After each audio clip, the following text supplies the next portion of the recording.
નમસ્કાર દર્શક મિત્રો, સ્પાર્ક ટુડે ન્યૂઝમાં આપનું સ્વાગત છે। ભરૂચના ઝઘડિયામાં 10 વર્ષની બાળકી સાથે ખૂબ જ ગંભીર દુષ્કર્મનો મામલો સામે આવ્યો હતો અને એક દુઃખદ સમાચાર હવે સામે આવી રહ્યા છે। આ બાળકીની જે સારવાર વડોદરાના એસએસજી હોસ્પિટલમાં ચાલતી હતી, ત્યાં 6 દિવસની સારવાર બાદ આ બાળાએ પોતાનો દમ તોડી દીધો છે। દુઃખદ ઘટના એક આ સામે આવી છે અને અત્યારે સ્પાર્કની ટીમ અહીંયા એસએસજી હોસ્પિટલ ખાતે પહોંચી છે, જ્યાં 6 દિવસથી આ બાળકી સારવાર લઈ રહી હતી। 10 વર્ષની બાળકી પર દુષ્કર્મનો જે મામલો ભરૂચના ઝઘડિયાનો સામે આવ્યો હતો। અત્યંત ક્રૂર રીતે દુષ્કર્મ કરવામાં આવ્યું હતું અને આ 10 વર્ષની જે બાળકી એની સારવાર છેલ્લા 6 દિવસથી વડોદરાના એસએસજી હોસ્પિટલ ખાતે ચાલુ હતી, ત્યારે અત્યારે આ જે બાળકી છે તેણે પોતાનો દમ તોડી દીધો છે અને આ બાળકીની વાત કરવામાં આવે તો બાળરોગ વિભાગમાં આઈસીયુમાં આ બાળકી દાખલ હતી, ત્યાં સારવાર ચાલતી હતી, પરંતુ આ 6 દિવસની સારવાર બાદ એકાએક આ દુઃખદ ઘટના સામે આવી છે। આ બાળકીએ પોતાનો જીવ ગુમાવી દીધો છે। બપોરે 2 વાગે બાળકી પર કાર્ડિયાક એરેસ્ટનો હુમલો આવ્યો હતો, ત્યારબાદ 5:15 વાગે બાળકીને ફરી કાર્ડિયાક એરેસ્ટનો હુમલો આવ્યો હતો અને બાળકીએ 6:15 વાગે પોતાનો દમ તોડી દીધો છે। ત્યારે અત્યારે એસએસજી હોસ્પિટલ ખાતે ખાસ કરીને જે સારવાર ચાલતી હતી આ બાળકીની અને આ દુઃખદ મામલો જે સામે આવ્યો છે કે બાળકીએ પોતાનો જીવ ગુમાવ્યો છે।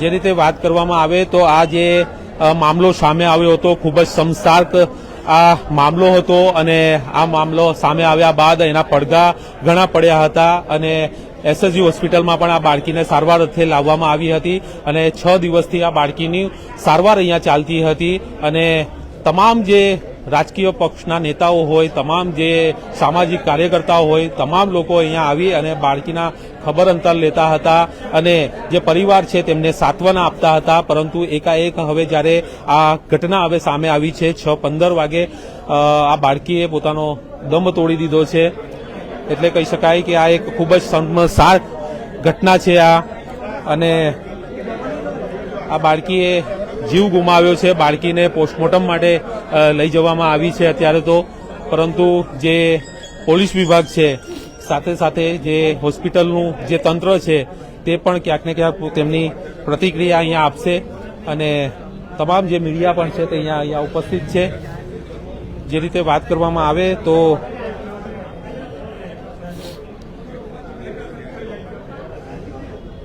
ભરૂચના ઝઘડિયા ખાતે આજે શર્મસાર કરતી આ ઘટના સામે આવી હતી અને 10 વર્ષની જે બાળકી છે તેની પર દુષ્કર્મનો મામલો સામે આવ્યો હતો।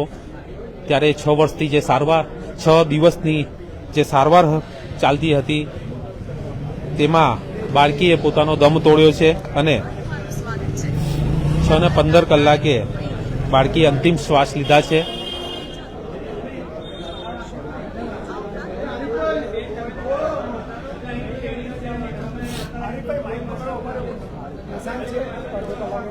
તારીખ 16મીએ દુષ્કર્મ થયા બાદ જ્યારે બાળકી ભાનમાં જ નથી આવી,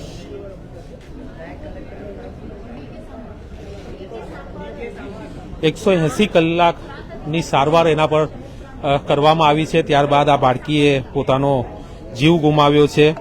સયાજી હોસ્પિટલમાં સારવાર ચાલતી હતી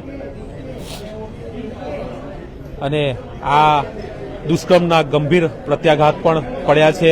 અલગ અલગ રાજકીય પક્ષના નેતાઓ પણ અહીંયા આવી અને આ બાળકીના ખબર અંતર જોયા હતા, એસએસજીના તંત્ર સાથે વાત પણ કરી હતી। ત્યારે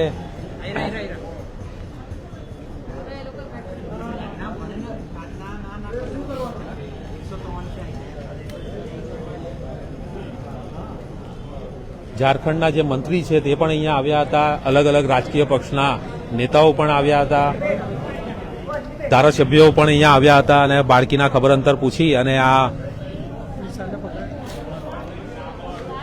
જે બાળકીની સારવાર અંગે પુષ્ટા પણ કરી હતી। ત્યારે હવે જ્યારે આ બાળકીએ દમ તોડ્યો છે, અલગ અલગ રાજકીય નેતા, પક્ષના કાર્યકર્તાઓ, સામાજિક કાર્યકર્તાઓ પણ પહોંચી રહ્યા છે. કોંગ્રેસના પ્રવક્તા નિશાંતભાઈ પણ છે. નિશાંતભાઈ, શું કહેવા માંગશો? એક માસૂમ બાળકીએ પોતાનો જીવ ગુમાવ્યો છે. જો સૌ પ્રથમ તો પરેશભાઈ, આમાં કોઈ રાજકારણ ના હોય, કોઈ રાજકીય પાર્ટી ના હોય. ગુજરાતની પાવન ભૂમિ પર બનેલી આ ઘટના, ભરૂચની ઝઘડિયાની આ ઘટના, 10 વર્ષની બાળકી જેને હજી તો આ દુનિયામાં આવીને શ્વાસ લેવાની શરૂઆત કરી હોય અને બાળકી ઉપર આટલું ખરાબ પ્રકારનું દુષ્કર્મ થતું હોય, એ પણ એક ઓળખીતા વ્યક્તિ દ્વારા, અને બાળકીના મા બાપ જ્યારે મજૂરી કામ કરતા હોય, સક્ષમ ના હોય, એવા સમયે આ બાળકીનું સારવાર દરમિયાન મૃત્યુ થવું એ એક ગુજરાતી માટે શરમની ઘટના છે. આ દુઃખની વાત છે, દુઃખનો દિવસ છે, અને આમાં આ દુઃખમાં અમે સૌ ગુજરાતના, વડોદરાના એક નાગરિક આ દુઃખમાં સહભાગી બનાય એવી અપીલ કરવા માંગુ છું. કારણ કે આ સમય રાજનીતિનો નથી, આ સમય બાળકીના માતા પિતાને સાંત્વના આપવાનો સમય છે. પરંતુ ગુજરાત પોલીસે હૈદરાબાદ વાળી કરવી પડશે, આ વાત પણ નિશ્ચિત છે. ગુજરાતમાં છેલ્લા 3 વર્ષમાં 6500 થી વધારે રેપ થાય, ગુજરાતમાં છેલ્લા 3 વર્ષમાં 95 થી વધારે ગેંગ રેપ થાય. વડોદરામાં નવરાત્રીના સમયે તમે જોયું કે રેપ થયો, તમે સુરતની ઘટના જોઈ, વારંવાર રેપની ઘટનાઓ થઈ રહી છે. હવે સમય પાકી ગયો છે કે ગુજરાત પોલીસે પણ હૈદરાબાદ વાળી કરવી પડશે. ચોક્કસ આ વાત ખૂબ જ ગંભીર છે અને રાજકારણ ન હોવું જોઈએ, પરંતુ ક્યાંક ને ક્યાંક જે રીતે વાત કરવામાં આવે તો ગંભીર પ્રત્યાઘાત પડ્યા છે અને ગંભીર પ્રત્યાઘાત પડ્યા છે, અને તેના જ કારણે લોકો પણ પરિવારની સાંત્વના આપવા માટે પહોંચ્યા છે. કમલેશ પરમાર પણ આપણી સાથે છે. કમલેશભાઈ, શું કહેવા માંગશો? એક દુઃખદ ઘટના સામે આવી છે. ચોક્કસથી પહેલે તો દીકરીને પ્રભુ આત્માને શાંતિ આપે, કારણ કે આ એવી ઘટના છે કે જે આખા ગુજરાતને હચમચાવી દે તેવી ઘટના છે. અને ખાસ કરીને ગુજરાત રાજ્યની અંદર ગુનાહિત પ્રવૃત્તિમાં વધારો થયો છે. ચાહે દારૂ, જુગાર, આંકડા, ચરસ, ગાંજો, અફીણ આવી તમામ રીતની ચીજ વસ્તુઓ પણ આજે હાલમાં વેચાઈ રહી છે, અને એના કારણે, નશાના કારણે પણ આ રીતનું થતું હોય છે. ત્યારે ખાસ કરીને વડોદરા શહેર હોય કે ગુજરાતની અંદર જે કહેવાય છે કે કાયદો વ્યવસ્થા જાળવવાની વાત થતી હોય, પરંતુ હાલમાં લાગી રહ્યું છે કે વારંવાર અપહરણની ઘટના થતી હોય છે, સાથે જે દુષ્કર્મની ઘટના થતી હોય છે.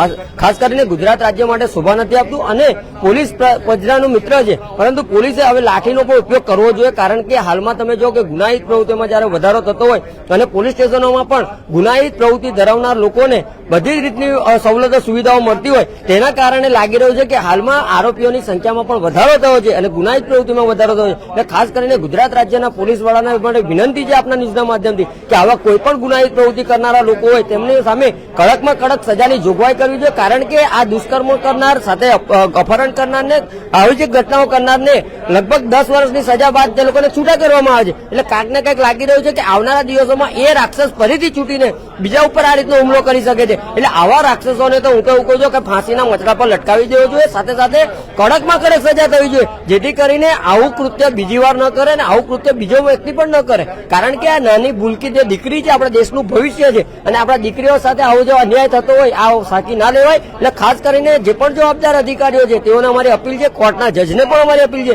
કે આવા વ્યક્તિઓને ગુનાહિત પ્રવૃત્તિ ધરાવતો હોય તો એને ચોક્કસ તેને ફાંસીની જોગવાઈ કરવી જોઈએ અને ફાંસી આપવી જ જોઈએ તેવી અમારી માંગ છે.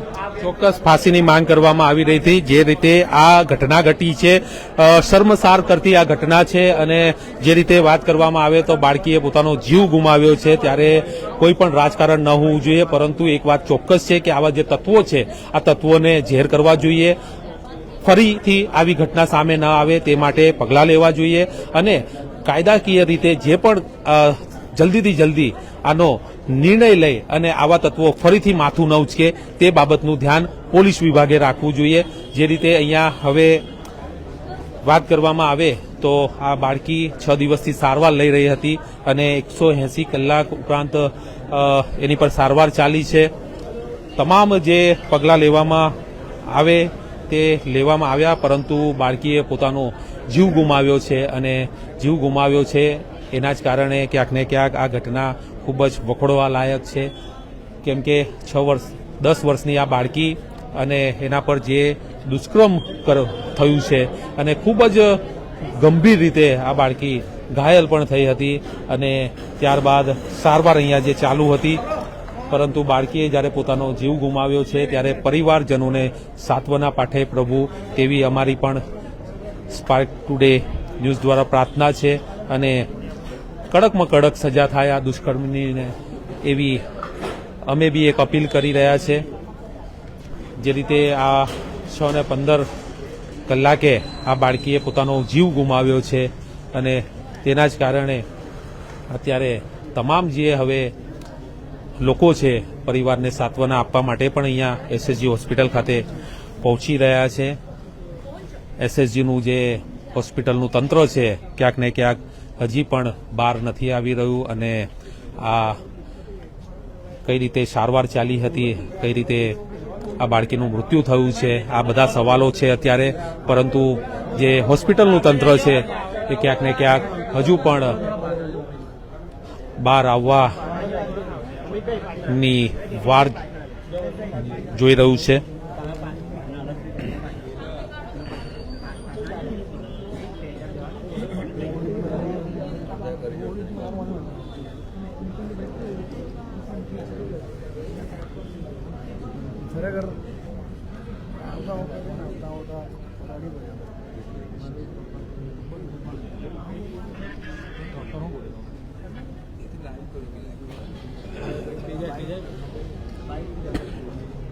દર્શક મિત્રો, જે રીતે 16મી તારીખે આ એક દુઃખદ ઘટના સામે આવી હતી દુષ્કર્મની, અને ત્યારબાદ દીકરી જે છે તે ભાનમાં જ નથી આવી અને તે વચ્ચે 2 કાર્ડિયાક એરેસ્ટ એને આવી ચૂક્યા અને ત્યારબાદ તેનું મૃત્યુ થયું.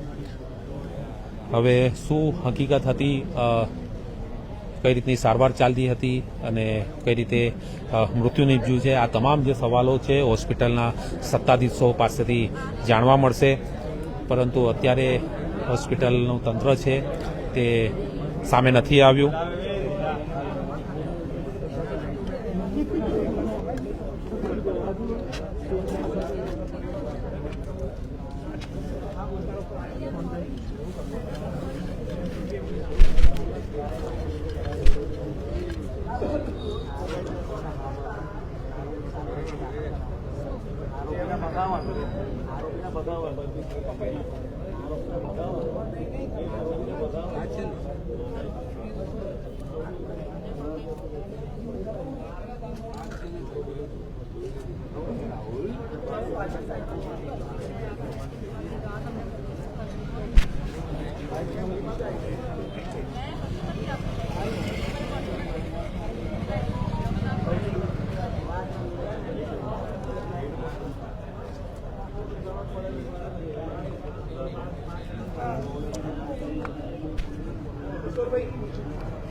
દર્શક મિત્રો, જે રીતે વાત કરવામાં આવે તો અત્યારે એસએસજી ખાતે સ્પાર્ક ટુડે ન્યૂઝની ટીમ ઊભી છે અને અત્યારે હોસ્પિટલનું તંત્ર કઈ રીતે આ બાળકીની સારવાર ચાલી હતી, કઈ રીતે મૃત્યુ નીપજ્યું છે, આ તમામ સવાલોના જવાબ લેવા માટે સ્પાર્કની ટીમ અત્યારે અહીંયા ઊભી છે.